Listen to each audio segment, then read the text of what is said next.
We're also introducing a new app called Puppet Code Manager, which is really designed to help you quickly review, test, and promote infrastructure as code across all of your environments that span, development to testing to production.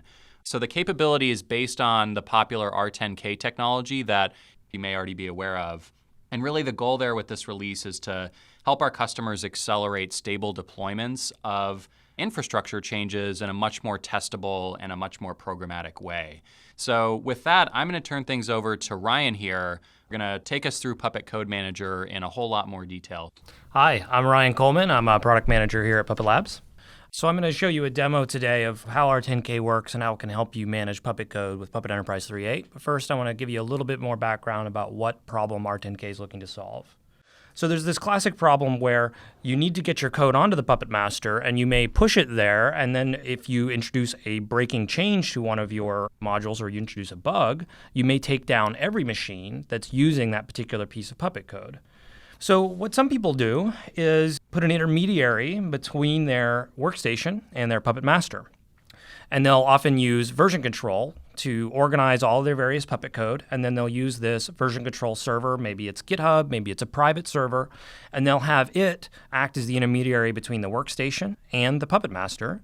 And they'll often build a couple different Puppet Masters that represent different levels of quality or assurance or just a confidence that the code that you're pushing around won't break everything.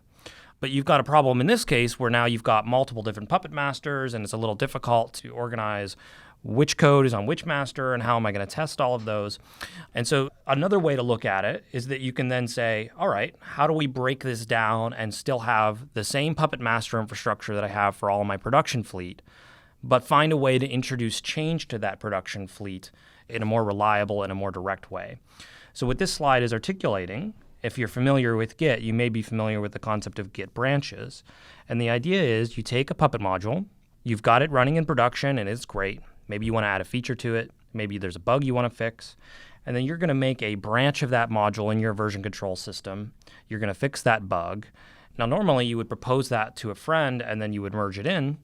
But you could instead say, hey, Puppet Master, I'd like you to have this branch of this module in a safe place where I can test and make sure it's going to work before I merge it into production. So that's where R10K comes in. It fits between those two parts of the world and understands how to map all the modules you have and all the branches of change you're working on. And it knows how to make sure the Puppet Master has a representation of that code so that you can more easily test that change before rolling it into production.